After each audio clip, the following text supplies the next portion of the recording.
अब शादीशुदा महिला को फुसलाना अपराध होगा।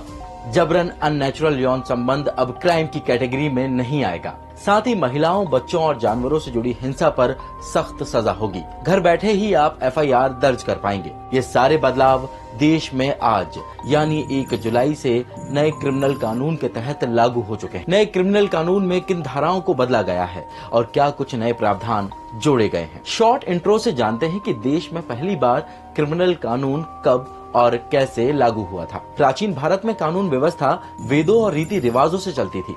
मुगल शासन में शरीयत कानून लागू हुआ। भारत में ईस्ट इंडिया कंपनी के आने के बाद साल 1834 में पहला कमीशन बना। लॉर्ड मैकॉले इसके अध्यक्ष थे। मैकॉले ने ही भारतीय दंड संहिता यानी आईपीसी का पहला ड्राफ्ट तैयार किया था और 1861 में तीसरा लॉ कमीशन बना। करीब 170 सालों तक ये क्रिमिनल कानून देश भर में बदलावों के साथ लागू रहा। 21 दिसंबर 2023 को भारत की संसद ने नए क्रिमिनल कानूनों को पारित किया। 25 दिसंबर को राष्ट्रपति द्रौपदी मुर्मू ने इसे मंजूरी दे दी। अब आईपीसी की जगह भारतीय न्याय संहिता यानी बीएनएस, सीआरपीसी की जगह नागरिक सुरक्षा संहिता और इंडियन एविडेंस कोड की जगह भारतीय साक्ष्य संहिता नाम होगा। नए कानूनों में कई धाराओं को बदला गया है।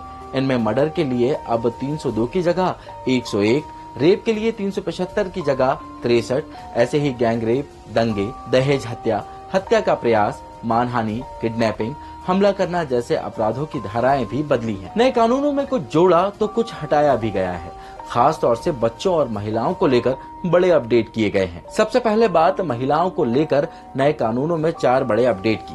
पहला है, शादी का झांसा देकर यौन शोषण करना अपराध होगा। धारा 69 के तहत दोषी पाए जाने पर 10 साल की जेल और जुर्माने का प्रावधान है। इस तरह के अपराध में पुलिस बिना वारंट के अपराधी को गिरफ्तार कर सकती है। दूसरा है, नाबालिग से गैंगरेप में फांसी। धारा 70(2) के तहत गैंगरेप और उसकी कोशिश करने पर अपराध में शामिल हर व्यक्ति को फांसी की सजा हो सकती है। वहीं धारा 70(1) के तहत वयस्क महिला के साथ गैंगरेप के अपराध में दोषी को उम्र कैद, 20 साल की सजा और जुर्माना हो सकता है। तीसरा है, एक्स्ट्रा मैरिटल अफेयर अपराध नहीं होगा। एडल्ट्री को हटा दिया गया है। अब बीएनएस के तहत धारा 84 के तहत किसी शादीशुदा महिला को धमकाकर, फुसलाकर उससे अवैध संबंध बनाना अपराध माना जाएगा। चौथा है, 18 साल की कम उम्र की पत्नी से जबरन फिजिकल रिलेशन बनाना रेप माना जाएगा। पहले आईपीसी की धारा 375 में ये उम्र 15 साल थी। देश में लड़कियों की शादी की कानूनी उम्र 18 साल है, लेकिन मुस्लिम पर्सनल लॉ में 18 साल से कम उम्र में शादी की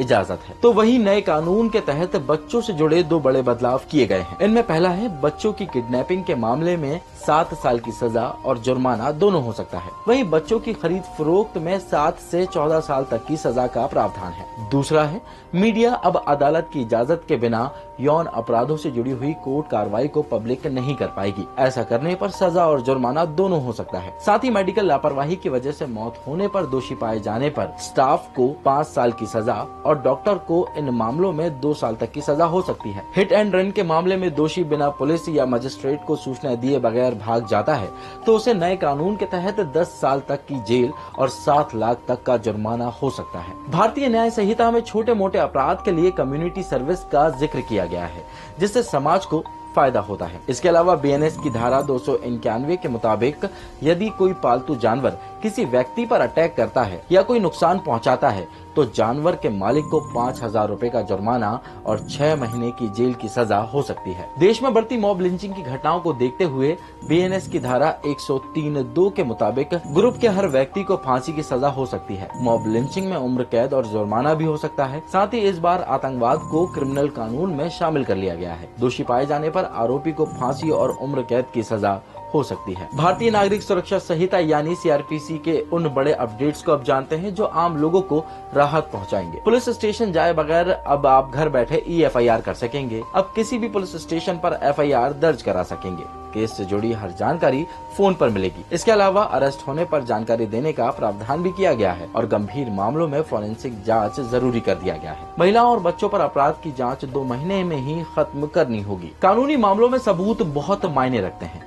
इन्हें लेकर भारतीय साक्ष्य अधिनियम में क्या बदलाव है ये भी जान लेते हैं। अब ई डॉक्यूमेंट्स को सबूत के तौर पर जोड़ा गया है। प्राइमरी एविडेंस का दायरा बड़ा है। इसमें डिजिटल रिकॉर्ड्स, वीडियो रिकॉर्डिंग को प्राइमरी एविडेंस माना जाएगा, बशर्ते उनके साथ किसी प्रकार की कोई छेड़छाड़ ना की गई हो। पुलिस को दिया गया बयान कोर्ट में मान्य नहीं होगा। इन कानूनों को लेकर दावा किया जा रहा है कि इससे आम आदमी को राहत मिलेगी, तो वहीं एक तबका ऐसा भी है जिसने नए कानून में बनाए गए प्रावधानों का विरोध भी किया है।